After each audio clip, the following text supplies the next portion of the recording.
JP to accept, and we'll get started in a bit. Hi. Hey, how's it Good. going? How Oh my gosh, look at are you? that. Good, how are you doing? All right. Yeah, awesome. Oh my God, I can't. How big is that painting behind you? Uh, keep going. Keep going. It's like a 10-foot painting. Oh my God.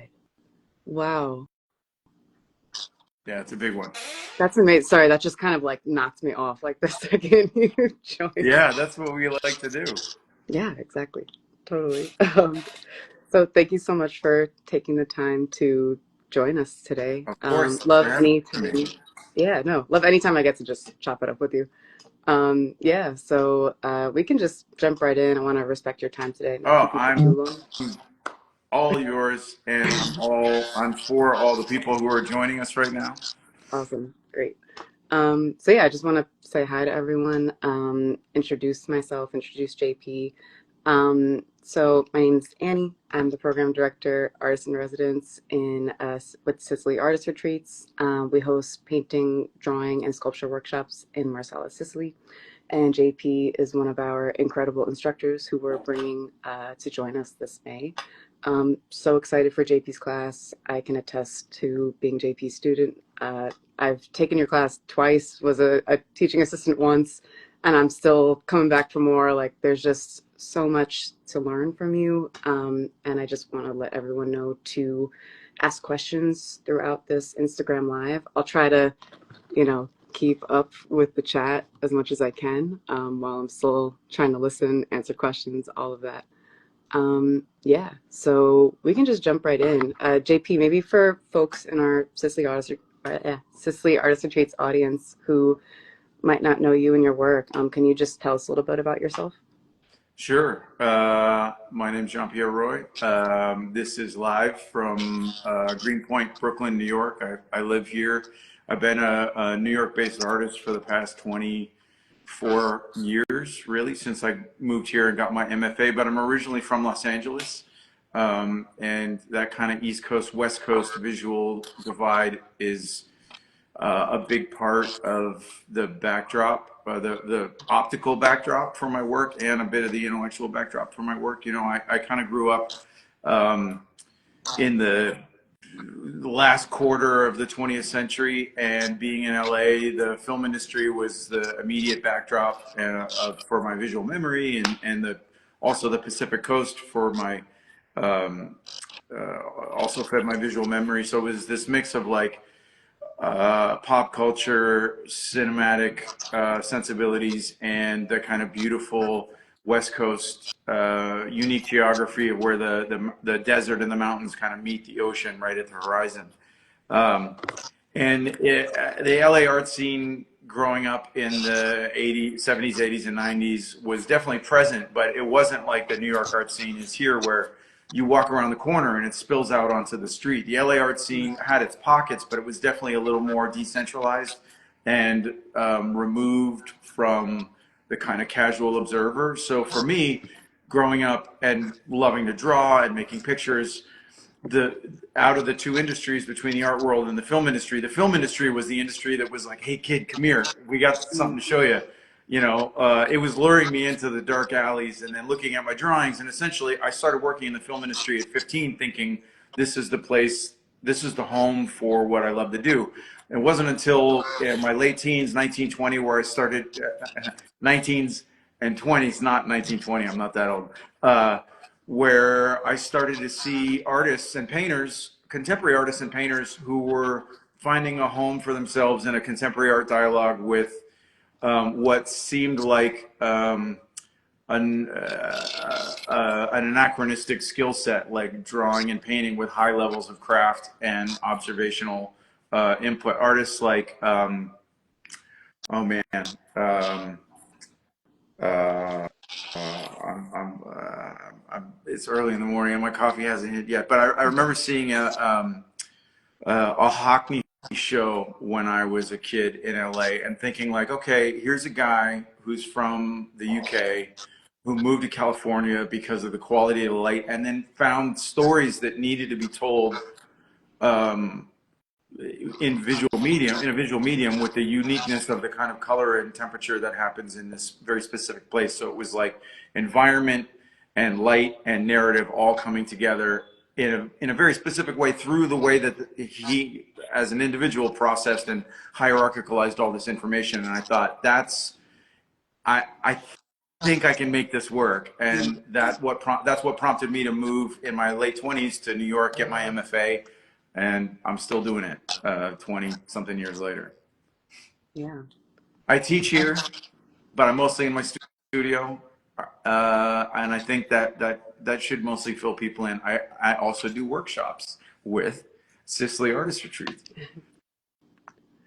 Yeah, I remember you saying in class once, you were like, whatever decisions you can make to keep bringing you back to the studio are of the utmost importance. So, yeah, like if I'm teaching about painting, and then I make sure that I have time to get to the studio afterwards. So, yeah, like what is that kind of like schedule structure? I, Like how important is I that for mean, you? it's kind of, people, it evolved as a kind of catch-all heuristic for anytime somebody's like, what can I do to build a sustainable practice, or what can I do in my early career, to help me out? And it's like, my response just evolved into, you got to funnel every decision in your life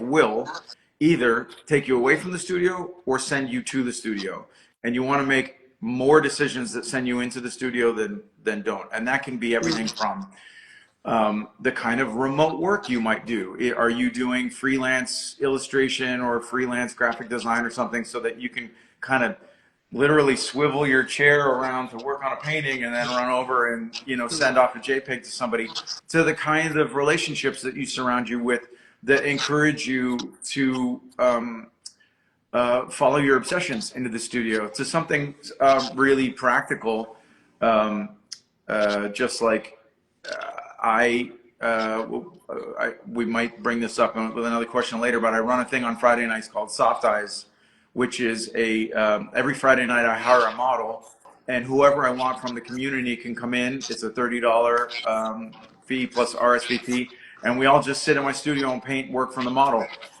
That decision of bringing my larger community and the kind of like outer peripheral layers of my art world into my studio once a week meant that I got to grow my community. I got to be surrounded with peers.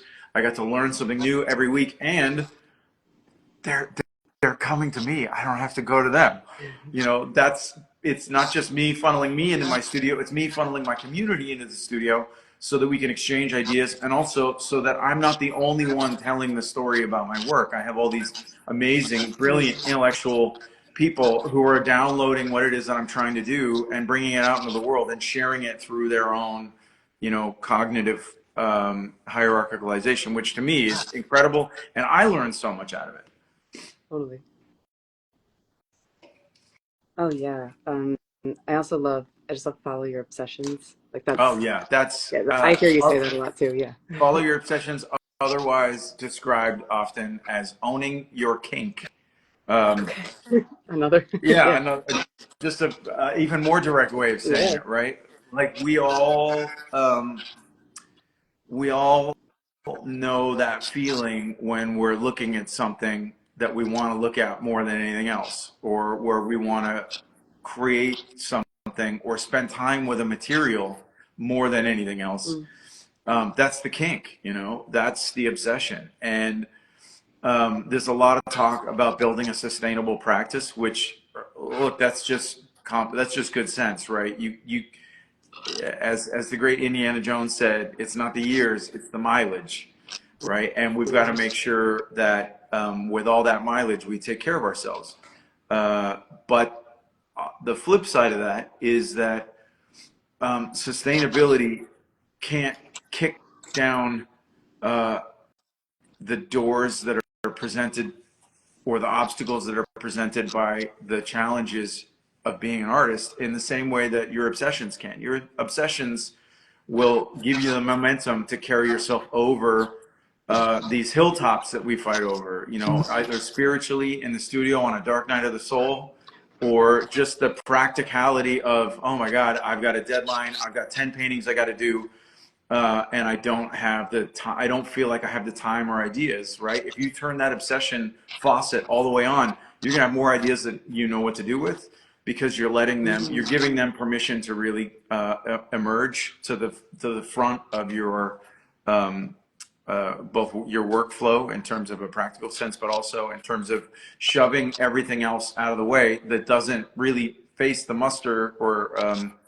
uh, rise up to the level of your best ideas. And at that point, it's not even an idea; it's more of a feeling, right? It's like obsession can manifest itself more almost like as an echo that you're chasing through the fog than something that's a clarified, concrete whole. Yeah, I love that too. Chasing that echo through the fog. That makes me wonder. Someone in the chat actually asked about. I'm trying to find it. There's a lot of people joining, which is great. Would Getting you out of an say artistic that? rut. Sorry, go ahead. Yeah, no, that was it. So, like, would you say that that's? Would you answer that like with just following your obsessions and kind of what you were just? Um, I mean, that's kind of it's an easy statement. It's like I understand that that can be a little bit too much like a Nike slogan, like own your kink, or like just do it, you know. mm, Uh, but I feel like there's um, there's that following the echo, right? It's a kind of an intuitive, emotional prompt, but for me, a huge part of the counterpoint to that, or getting the echo to resolve itself into something that's um, that you can materialize, is about the clarity of the conversation that you're having with yourself, and introducing yourself to new vocabulary, which kind of gets a little bit into teaching philosophy. yeah, But I find that the two things for me that always get me out of a rut, because they happen, right? I mean, life, as much as I say you got to funnel your life into your studio, your whole life is not just your studio, you know. of course, yeah, Some of you may know my family's home burned down in the California fires, where, you know, you have financial difficulties or you lose a loved one, like there, even just down to the practical stuff of like, how do I manage day-to-day work versus studio time, you know, those things can help create ruts. But I'm always trying to one, trust in the process, in that I know I've been through a bunch of ruts. They're all behind me. I've gotten out of them.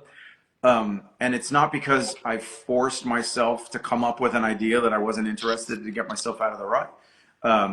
It's about engaging myself with new, trying to push the boundary of my own understanding of what my obsession is through new vocabulary. So if that means broadening the inputs that you have, you know, if you're not reading, start reading more. If you're not engaging with other mediums, with other artists that you find you want to model the breadth of your own vocabulary around, engage them. The other thing is that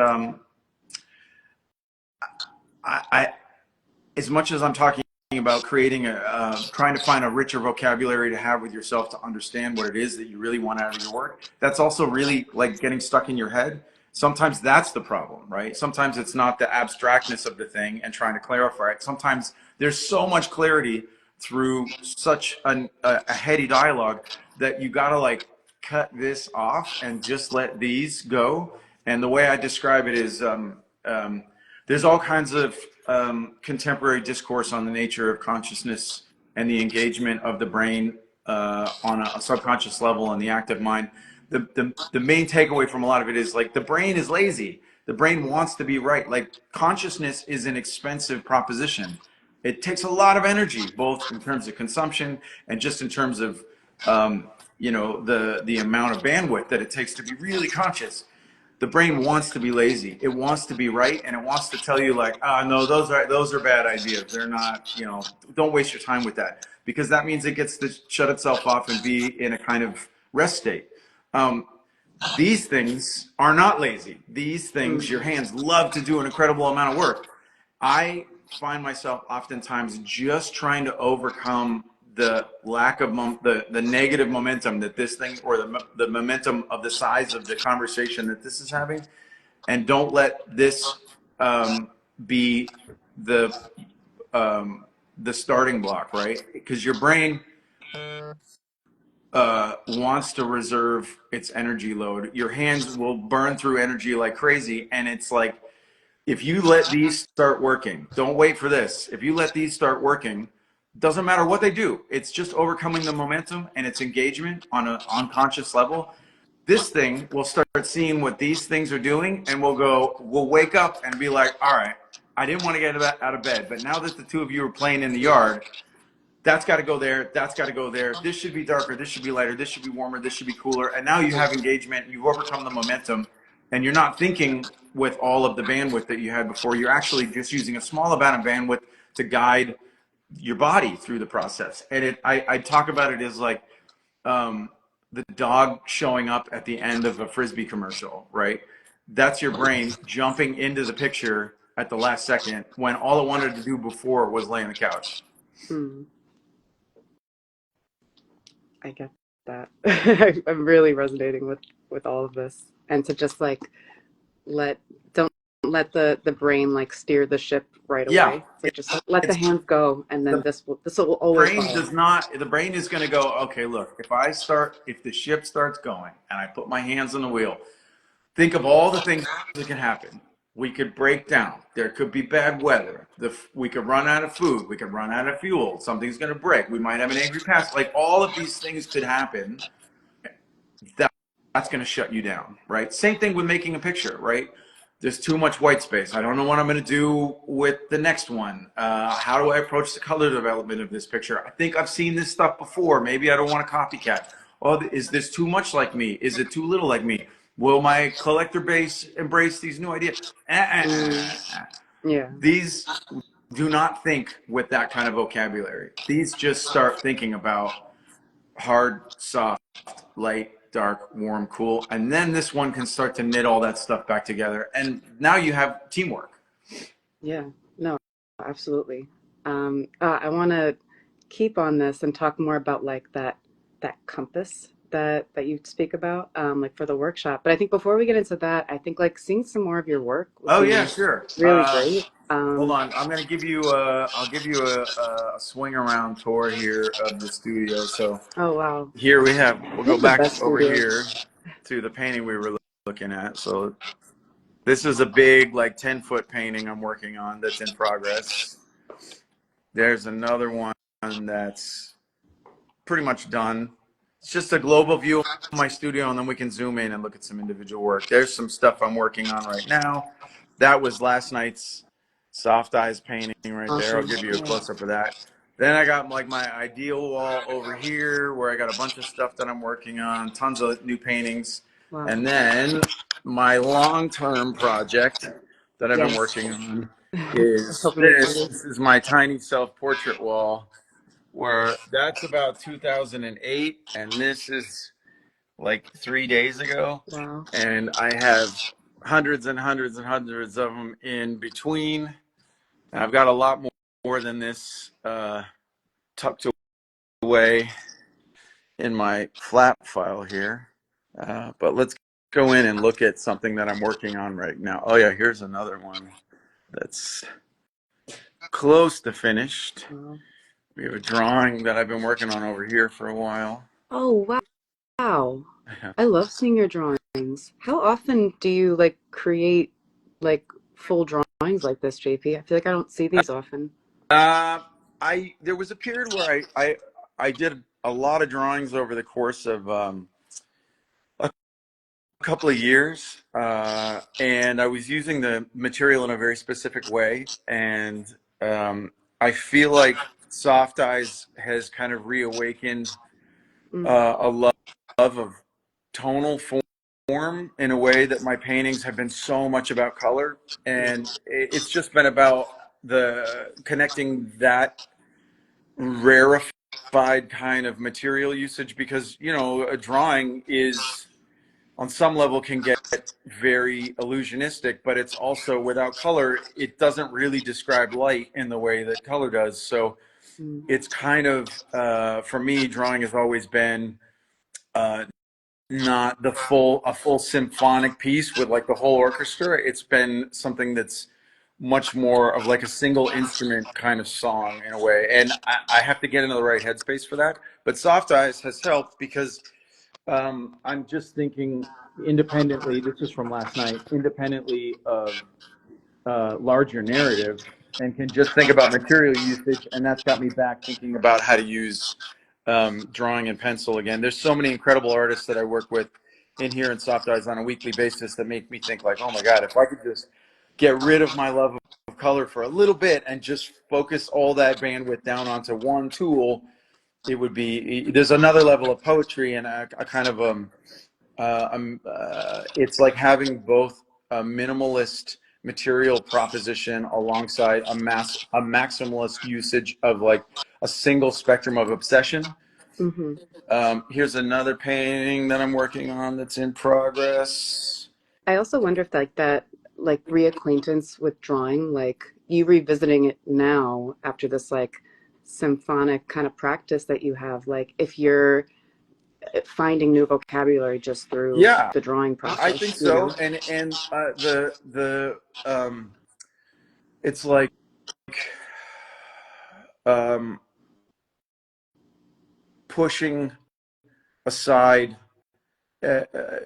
getting color to work, getting my understanding of color to work to a higher level, um, has me thinking about its relationship to tonality in a different way, because I push temperature kind of as far as I can Yeah. with my current understanding of it. So can I get my understanding of tonality to kind of expand up to the same size?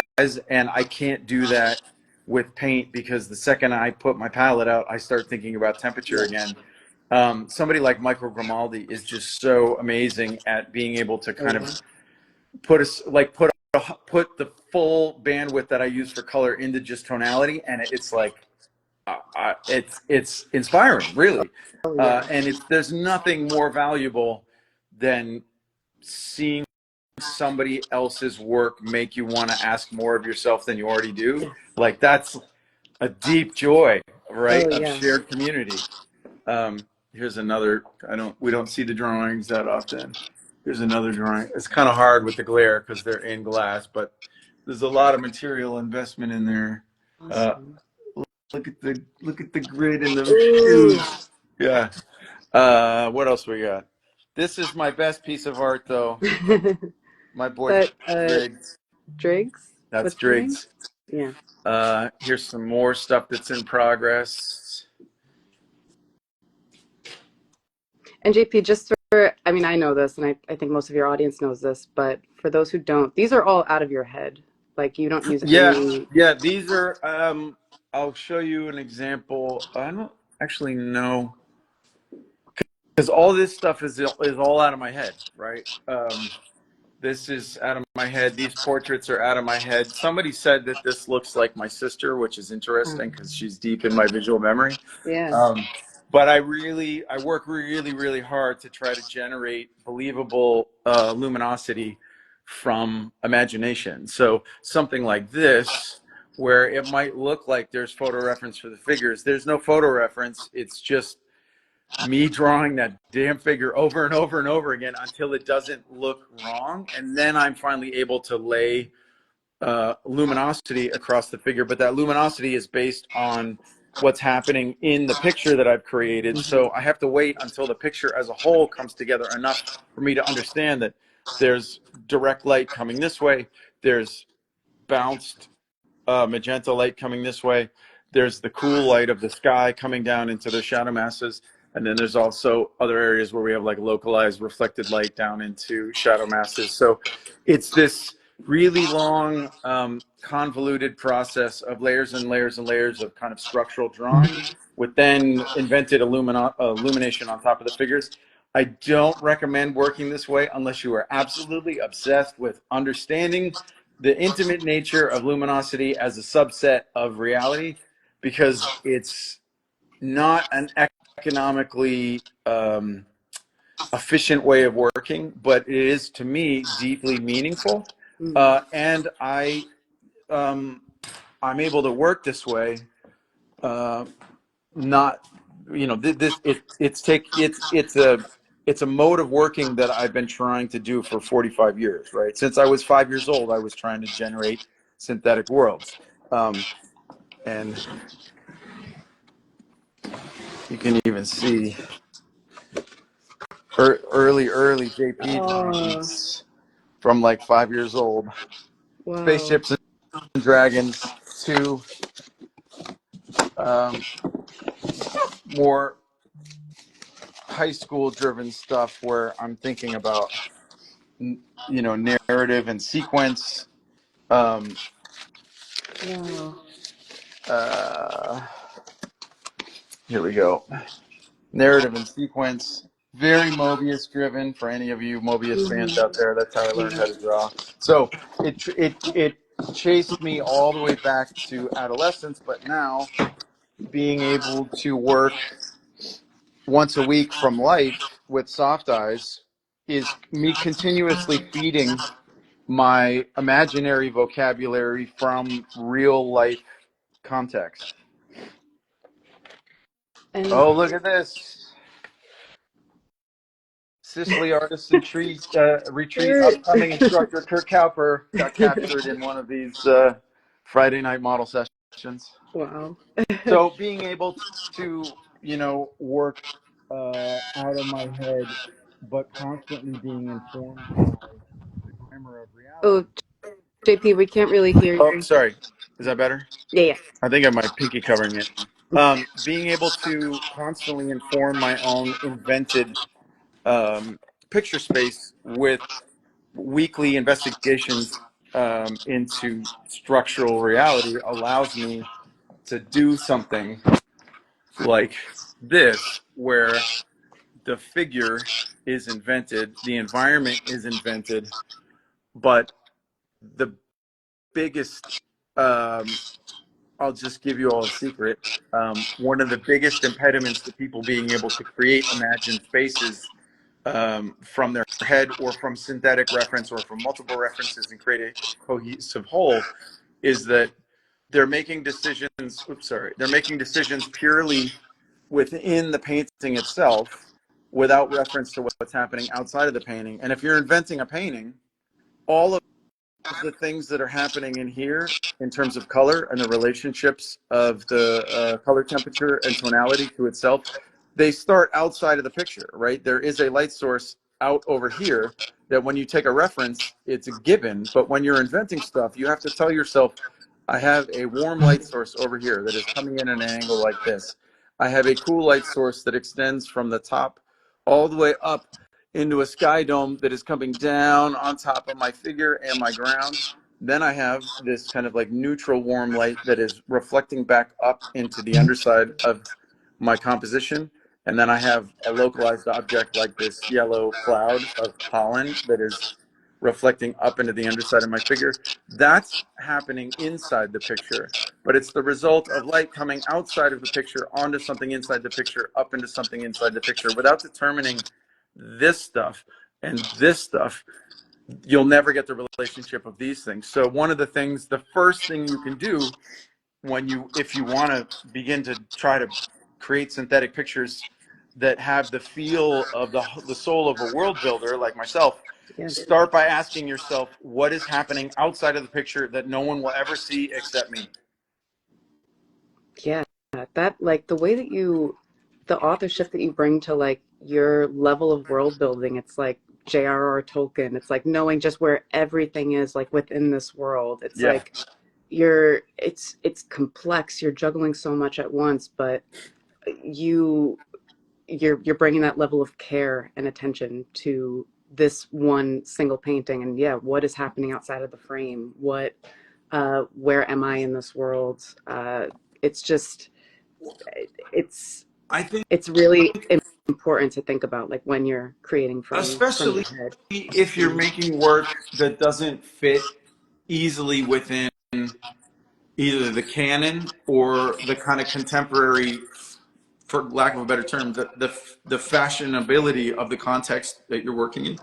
You know, as a contemporary artist, I'm, or as someone who wants to view myself as a contemporary artist, I'm always trying to ask myself, like, what part of the dialogue do I want to be a part of?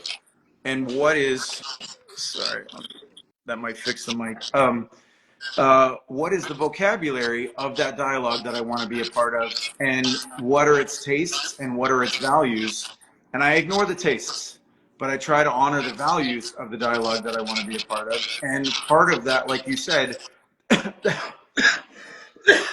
specificity, I can't, no one really knows what's going on in my head, but I can hint to the fact that I know what's going on with incredible specificity by demonstrating incredible specificity within the pictures. And that even though a viewer might not be able to enter the picture from a place of understanding like the pop cultural references or the art historical references, we're really good at understanding when I don't know what this means, but I think the way that the person made this thing, I think they think it's really meaningful. So maybe I should adopt some of that position as well, right? Like we tell people what's meaningful by how we make it. Um, is what I feel with what I do and with other artists that I respond to as well. And we're also really good, and it's not just about craft, right? Like you can that meaningfulness can be expressed through or the not just through like detail and articulation, but through obsession. We're really good at recognizing other people's obsession and knowing, okay, this might look like a picture of a bunny rabbit, but when someone takes, you know, 100,000 plastic straws to create a sculpture of a thing that you recognize. Uh-oh, they just turned on the lathe up above. Hopefully it won't be too loud. When you look at how the thing is made, it represents a level of obsession that might be a counterpoint to the quotidian nature of the iconography of what it looks like, right? A bunny rabbit versus, or a flower versus the matrix upon which that flower rests itself, right? And I kind of try to rely on that with my work, and that I don't expect anybody to know what's going on in here, but I want you to think that they know what's going on in here, and you can enter the picture from that position. Yeah. I think I remember you talking too about like this was a while ago though, so maybe like your position has changed on this, but like you want the viewer to witness like more of an alien world, and the viewer is a little more alienated and asking more questions about, yeah, what's going on here, and the forms and organic stuff that these figures are interacting with seem to be harmonious and working Yeah, together, and that's so alien from my world, and that's part of like the interview that we just had with you as well. But it makes me think of like biomimicry and like learning from nature, and I wonder if these are things that could be an entry point for folks, or if sure. this, yeah. You know, for people who know the history of my work, um, I spent a lot of time examining like physical and material systems through the vocabulary of dystopian images. Essentially, like, you know, well, take it back one step. Our brains wired themselves around the environments that we evolved in, and most humans don't live in those environments anymore. Most of those environments don't even exist in the same way anymore. What we have are these environments that we have interacted with and created from scratch, some of them, but also interactions between a human-made environment and an emergent natural environment. And they don't represent the context with which our brains wired itself. So our whole like threat reward matrix is looking for stuff and looking for stimulus that we don't always encounter with the frequency that we did a 250,000 years ago. So a lot of my work was about trying to illustrate that gulf between the world that's actually outside of our brains versus the world that is deeply wired into our brains that we want to be there but isn't there anymore. And it's that gulf between those two positions that a lot of my work was about. COVID happened, lots of other stuff. I had crazy spine surgery. I was in bed for 6 months, and I came out of it thinking like, I'm still going to make the work I make. I'm still going to make the work that is related to everything I've been doing for the last 20 years. But I kind of want to flip this on its head. I feel like we're really good as artists and as a culture at telling post-apocalyptic narratives. We're really good at showing the end of the world, like back through Genesis, right? Oh, yeah. Back through, every culture has a kind of apocalyptic narrative that we're really good at telling either narratively, and we've gotten really good at, especially with film and interactive, and also with painting, visualizing that narrative. But we're not really good at visualizing, for lack of a better term, like maybe a post-apocalyptic narrative, or like a post-capitalist narrative, or a post-scarcity narrative. We're not really good at visualizing those things. That would look truly alien, was my proposition, was imagine a world where instead of an adversarial relationship with everything due to entropy, everything is kind of fighting for space and energy or food or turf. Imagine a world where all of that was, we reharmonized everything together, and everything was living in and around every other system rather than one system trying to flatten another system in terms of its own benefit. That landscape would look truly alien. And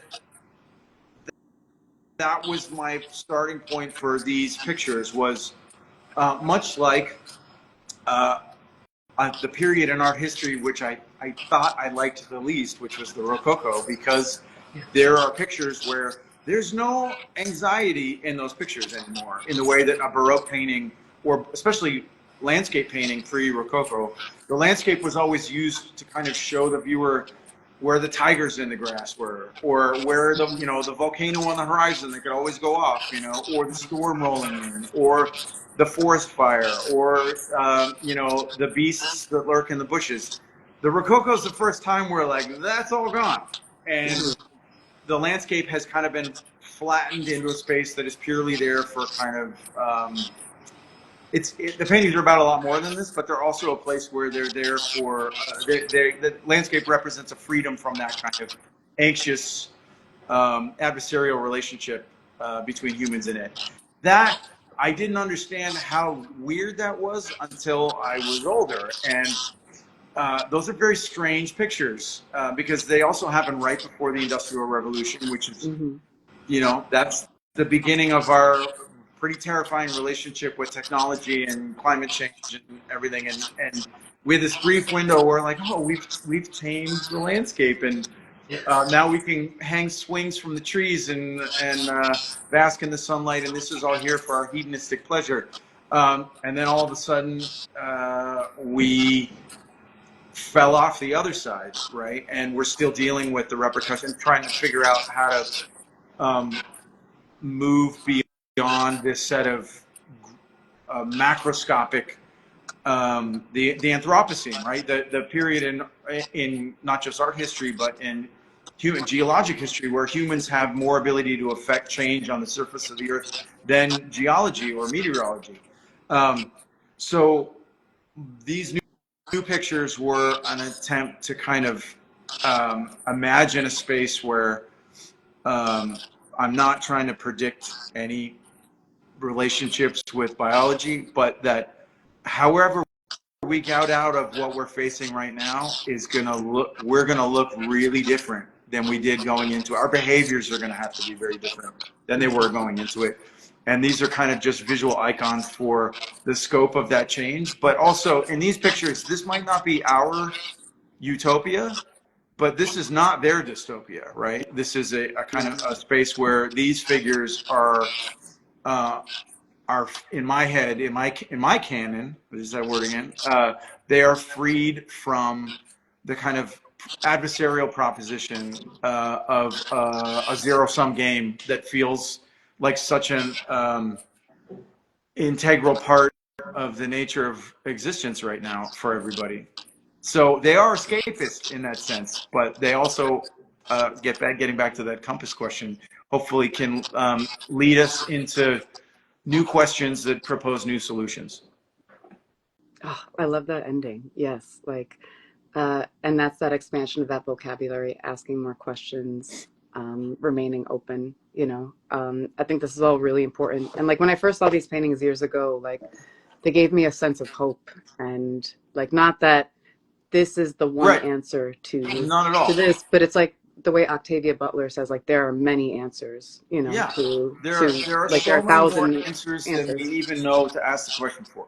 Yeah, And that and exactly. that that gets back to the teaching philosophy, which is um, how do we uh, how do we see the world with the kind of clarity that allows us to have a higher order conversation with ourselves about what we're seeing in front of us in the real world, so that we can then materialize that higher order thinking into the pictures that we want to make, even if they don't represent the logic or the physics of the real world. We use the real world as a model for the kind Mm, of clarity and complexity of system modeling, from color to tone to narrative, that we can generate um, with that higher order vocabulary. And that gets back to this question of the compass within my teaching doctrine, this color compass. There's so many different ways to think about color. I've experienced so many of them. So many of them are amazing. And it's like layers of an onion, right? Like I couldn't see the world with the clarity I do now before I had this vocabulary or this understanding of color. I think of them as like, I've been given so many color maps, right? A map of this territory, a map of this territory, this territory, this territory. What I try to do with my students is I give them a compass of understanding color that they can use on any one of those maps, so that they don't become separate islands of chromatic information anymore. We can use this compass to link them all together and have this like rich conversation with ourselves about what we're seeing. And then re-hierarchicalize that into what we're making. yeah, that was my biggest takeaway from your painting four class, because we talked more about the compass often, and thinking about relationships of temperature. What's the warmest cool, and that Yeah, was. well, yeah, that or the coolest form. Yeah, and I was like, what? When you first introduced this, but it really empowers you as a painter, as just period, like as an artist, like, and then I'm working with all these different materials, so I'm still applying this compass like across media, which is interesting too and And really and fun. it's your compass now, right? It's not mine anymore. It's and I can see that in the evolution of your work, right? You've been able to like with obsession. The obsession is you saying, I want this. This other stuff doesn't matter, right? But you Hmm. can take this and open it up into this with by taking the richness of the complexity of the vocabulary of these things and assigning them to this one, and then opening that up into a new universe. Hmm. Yeah, and that's Use how. the four corners. No, I was thinking like I really appreciate how you empower each student in the class to create their own compass, because like that's one of the greatest gifts, to be able to empower your student, not just to say we're going to go to Sicily and make a really great painting and then you're going to forget it all by the time you're home. It's like, no, no, No, no. How do we like kind of reanalyze, re-hierarchicalize yeah, our visual data, like understand, like, okay, this is how I could go about it in a work. This is how I can make a similar painting at home. yeah. So This yeah, is could you how talk a little I can more? take in this rich new world of visual information. I can organize it so that I can not only kind of like store the experience from an emotional, an optical, and an intellectual level, but I can then, uh, for lack of a better term, like, well, I was going to say regurgitate, but that's not quite right. It's more like you're internalizing this rich optical, emotional, intellectual, historical system of information, and then you get back in the studio, and how do you re-externalize that? right? Without losing stuff and with only gaining stuff. And that's a huge part of the teaching process, and also giving the students the ability to take that, the way we model reality, and take it into environments that I'm not going to be there with you, right? And you can repeat this process over and over again and keep internalizing and externalizing and internalizing and externalizing. And you'll look back and you'll see this conceptual hallway of artwork and experiences that you've been um, materializing and internalizing. And then these are the weapons with which we're able to sustain ourselves in the studio and overcome any of these ruts that we get into, because we don't lose access to them. Yeah, and I think like just to bring it back in case this is like getting a little too like abstract of like let's bring it back to like painting from life.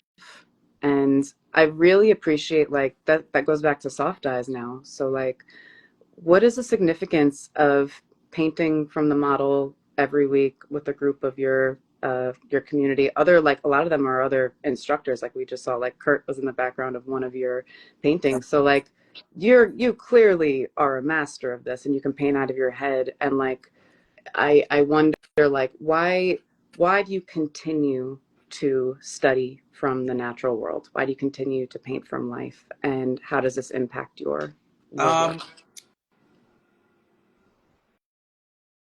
You'll note uh, I've never had a soft eyes where it's just me and the model. I don't want to have a soft eyes where it's just me and the model. Not that models aren't some of the most amazing people I've met. Yeah. It's a community experience, right? The joy is in a community getting to know itself by drawing and painting itself. This isn't just the relationship with the model and looking at the model. It's a community that is, I think of it more as like, I'm not just documenting the light on the model, I'm documenting the entire night. And while not every painting I make has the people on the other side of the room in the model, like the one with Kurt, I've done some with John Jacobsmeyer, Bruno, all these amazing people make their way into the paintings. It is a kind of like macroscopically, quantumly entangled environment. The energy is different. The conversations are different. I have a DJ going on, which creates this environment of shared.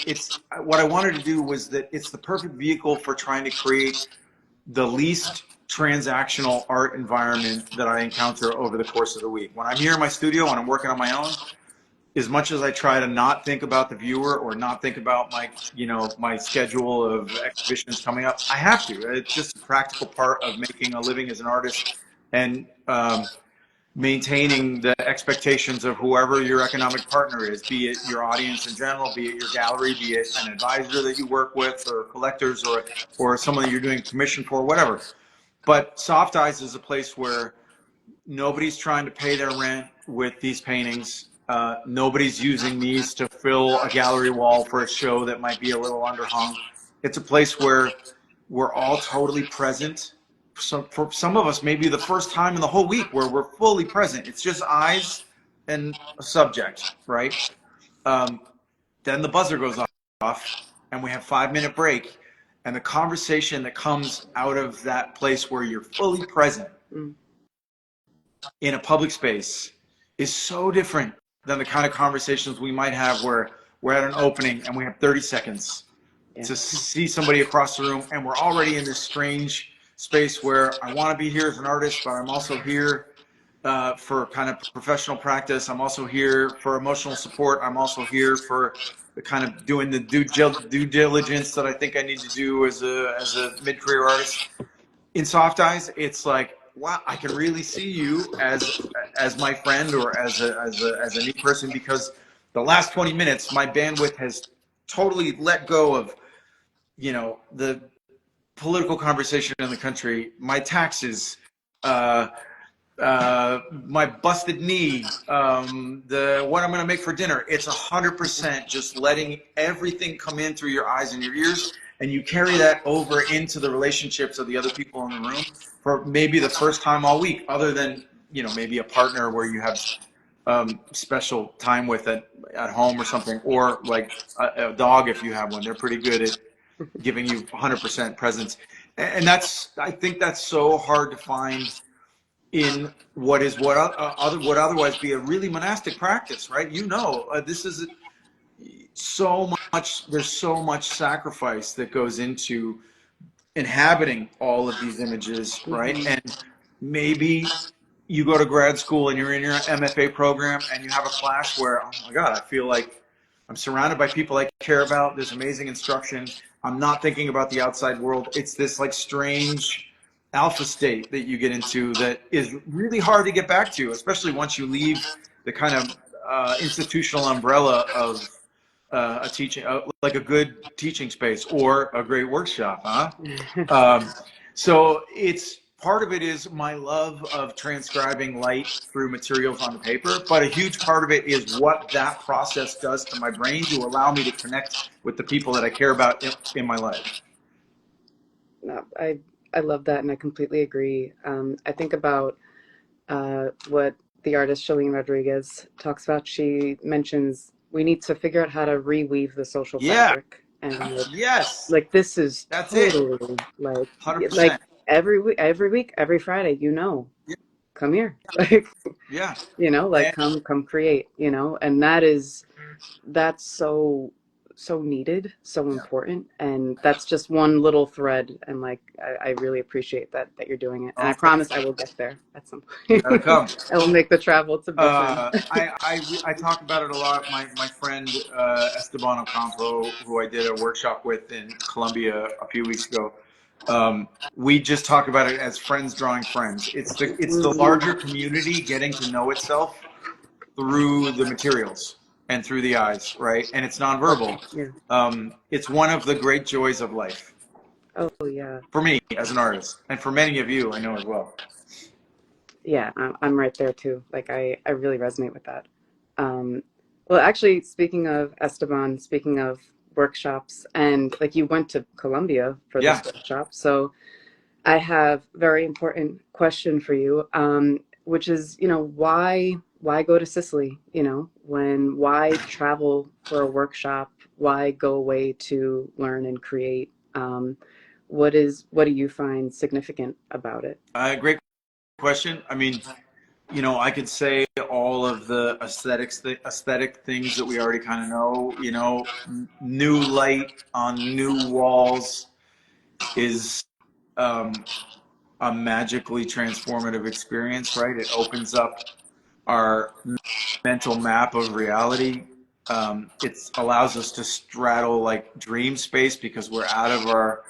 It's like manifesting it, making a dream come real, right? I mean, I am in Brooklyn for 345 days of the year, and that 1 month a year that I get to spend in other places, I'm stepping out of these regular behaviors, these regular environments, these quotidian spaces, and it supercharges um, the ideative part, or the ideation, creation, synthetic picture making part of my brain, because I'm really looking. I'm not looking. Mm, I'm not staring at my feet as I walk down, Graham Ave or something. I'm really looking at the horizon. I'm looking at the sky. My nose is involved. My ears are involved. So there's all that. But the other thing is that again, there is something fundamental that happens in cognitive science. They refer to it often as your roof brain noise. Um, you roof know, burn? it's all of that stuff that even in your, you know, a meditative state or a place where you're trying to be as present as you can, you still can't get rid of.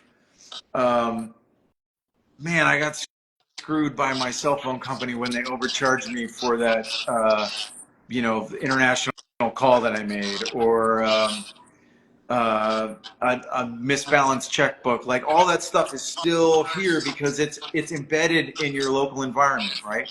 It's that transportation out of that local environment where something beautiful happens, where all of that roof brain noise that is so tied to that I saw that guy. He rear-ended my car when he was pulling out of my parking space this morning, and I know it really didn't damage my car, but I love that car, and the bumper's a little like, all that's gone.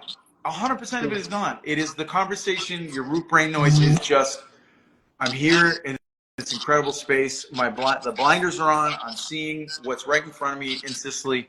The closest you get to roof brain noise is that espresso I had at that little cafe was so good. I hope I get to go back there tomorrow morning. Like, that's the extent of the size of your world, right? And it's so healing for the part of you that fully wants to engage what's in front of you. I find I've taught workshops in Brooklyn in my studio, and they're great. But guess what? We feel like we're in New York, and we get all the great stuff of being in New York, and we get all the negative stuff too. But when I do a workshop in Colombia, it's like my shoulders rise up, my head feels like it's got all this extra room, because all of that local resistance and the need to overcome the momentum that is put upon you by all your local, like the daily poetry of being challenged by your relationship to the space that you inhabit is freed for a temporary period of time. And at the best thing that it can do is it allows you to kind of supercharge your ability to kind of like internalize, because your bandwidth is so open. But hopefully you get to bring some of that back with you, and you get to declutter and re-question, okay, I made it. I was in Italy for 10 days, and I didn't do all this stuff that I normally do when I'm in New York, and my life didn't fall apart. So now that I'm back, can I stop doing some things that I felt I had to do and allow room for these other things that I didn't allow myself to do, that I just got to do for 10 days? Is there a way for me to keep moving towards a better version of my own practices? And you will never begin that question process without these interruptions of the conditions that your local state puts on you, right? Like Brooklyn versus Bogota, or Brooklyn versus Sicily, or Absolutely. Topeka versus Sicily, or wherever you are. Yeah, yeah. I really love that idea of your like your everyday kind of woes, if you want to call them that, are like embedded in the everyday environment. And like I think Jonah Lur like said that when you travel, like it kind of jolts a creativity in you, because like you make new neural pathways. You're not in the Yes, same kind of ruts that sure. you're in every day. And also, like speaking to that community aspect, it's like, yeah, like we have a gorgeous studio space. It's like we've got coffee going constantly. We make a homemade lunch in the studio. You continue the conversations like into the evening, So it's like this, Wonderful. the uninterrupted kind of Yeah, flow is something that I've really noticed as well. And the momentum that you were talking about before, it's buoyant. It just stays up. yeah, And we hope that that momentum continues. When folks return home. yeah. Yeah. Wonderful. All right. I mean, wow, JP, thank you so much. I just want to ask our audience if please like ask questions. Like I don't want to take up too much of JP's time, but if anyone has a question for JP, please ask. I think someone's mentioned something earlier. It was less of a question.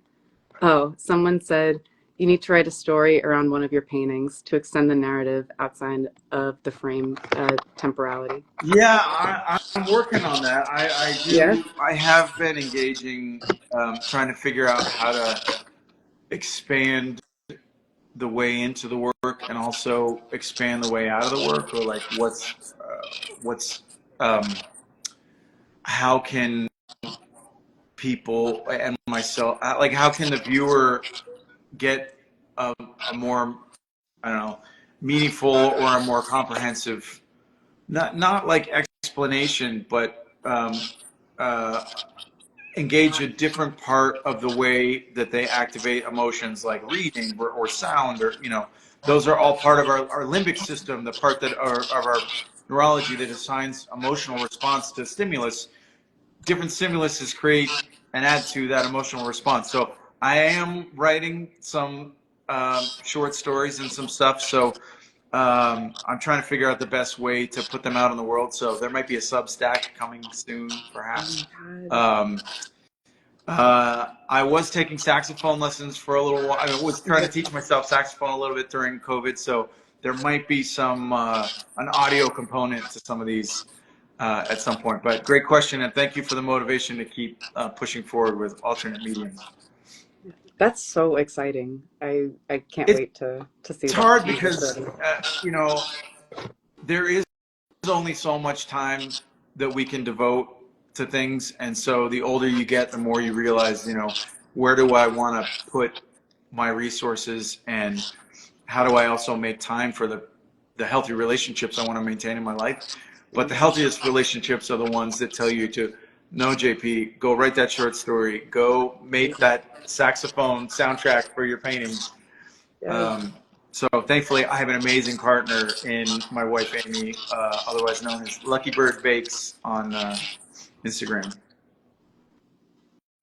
You know, thankful for all the folks that keep us on that path, you know. Yeah, And that same 0419 said, amazing, excited to see where the written part takes you. thank you. Same Me person. too. Yeah. Oh my God, me too, actually. Anyone else? I guess just in wrapping up, I'm going to drop my email in the chat. 1 second.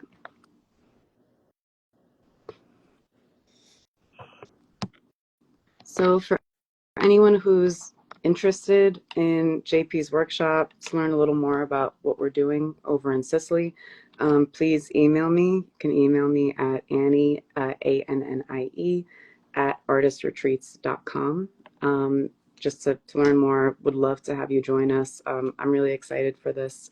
I can't wait, JP, to see what you do and like how you see Sicily, you Yeah, know? it's So, going to be fantastic. I have a plan, but I also know that I want to be open to, like Mike Tyson said, everybody has a plan until they get punched in the face, and I know I'm going to get punched in the face by Sicily in the best way. So how can we, you know, I know the songs that we're going to play, but I also know that that environment is going to introduce a little jazzy, unexpected mhm. flexibility. So it's going to be fun. I can't wait. And I Yeah. hope some of you get to join us, because these trips are life changing, not just for the students, but also for me. And I say this in my painting classes, I mean it with my workshops. These workshops, and I know that for you, Annie, with your relationships with other artists, like the these this week is not a self-contained relationship. These weeks start friendships and relationships that like keep going, right? Mm-hmm. And that's a huge part of why I love doing them, because I get to take all these amazing things with me when I leave, as well as the artist. Yes, no, totally. Okay, probably the most important question of all is from Laura. Hi, Laura. 4 colors you take to a desert island. What are they? Oh man, this is good. Uh, so I'm obsessed with temperature, uh, and I need my warms and cools. Uh, if I had 4 colors at this point, though, I've gotten really good at like mixing this kind of neutral stuff out of this kind of high saturation stuff. So you got to have a white, Mm-hmm. obviously. Uh, but I've gotten, I've fallen in love with the ability to take really, really high saturation colors and find all the low saturation relationships within them. So it would be quinacridone magenta, it Mm. would be cobalt teal, and it would be like probably a cadmium lemon. And with those, I can get a substantial amount of the tonal and the temperature relationships that I love. If I can't get the cobalt teal, I'll take an ultramarine, because that's high saturation and low value. But my answer to this 20 years ago would probably be transparent red oxide, blue, Yeah, I black, thought you'd say. Yeah, those yellow, are the ochre, first two I and thought. white. And I would kill to have that. But I love taking those same ideas of the primaries, like earth primaries, and just pushing the saturation crazy, because other than the transparent red oxide, because that's so low in value but high in saturation, I can kind of get I can maximize all the other relationships that I want out of any triadic palette, right? As long as I have my three primaries, I get the relationships. It's a crappy green between blue, blue, black, and yellow oxide, but it's the relationship of green in relation to the other colors. So I'd be happy with any, it's the same thing we do in painting one. I'd be happy with any primary triadic palette, be it low saturation or high saturation, but I'm in love with the high saturations of a magenta, quinacridone magenta, cobalt teal, and cadmium lemon and a white. Thank you for that question. Yeah. And the same person, Laura, said, "You're really speaking to my heart, brother." So, and another, same from 0419 says, "It sounds like photographers could also learn a lot from taking one of your workshops." So what do you You think know, about that? that's a great question, and not to we just opened up a door I could talk about for an hour, but a couple of things, just a little bit more about me. Like, because I worked in film for a long time, I also studied optics from a kind of like commercial cinematic perspective. I also just love science and the natural sciences, and so studying like the physics of optics is also a huge part of what I love about information internalizing. And then art history's role in the development of studying optics and giving a name to this phenomena. So that quadrant of like the optical sciences, optics is represented through art history, and optics as it's represented through pop culture, through cinema and interactive storytelling, like the simulation and world building that's happening in interactive stuff.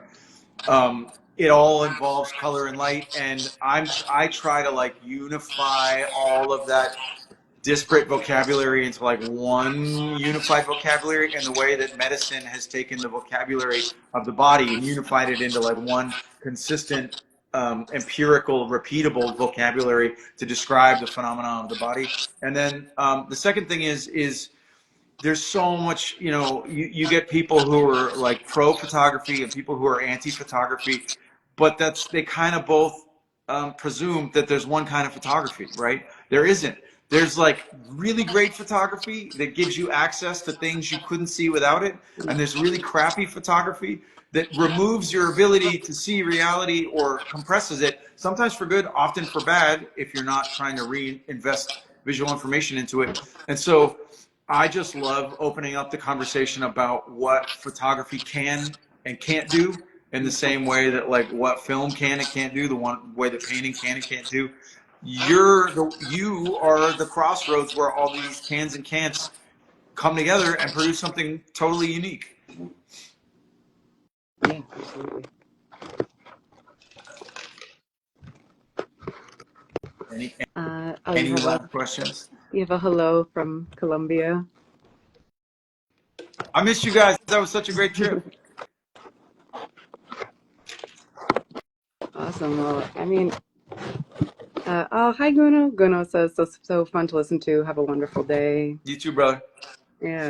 Awesome. Yeah. So I guess we can just wrap up here. This was awesome. Always a pleasure to talk to you, Thank you. JP. Likewise. Yeah, I could just keep talking. Again, to our audience, like I can't recommend JP's teaching more. So I absolutely recommend signing up, learning more. Please reach out to me. Again, my email is annie@artistretreats.com. You can also DM me, and I can direct you to the materials regarding the workshop. So there's more than one way in. Yes, thank you for that reminder. I'm always trying to like take a load off of your shoulders. I'm like, no, Oh, don't bother JP. hey, But yeah, look, no, I'm happy totally. to just get people to the right place. So Yeah, DM us, ask questions. Happy to answer everything to, get you over to our workshop with us. And we have another pizza, BK, hello from Graham Ave. hey, So we're all over in the chat. what's up, bud? Glad you joined us. Yeah, thank you all for joining. Thank you again, JP, and I hope Thank you you have so a great day. much. I always love chatting with you, and I look forward to seeing you all in Italy. Yes. All right, awesome. Thanks so much, and have a great day, everyone. Bye. Have a great weekend, everybody. Bye. Bye.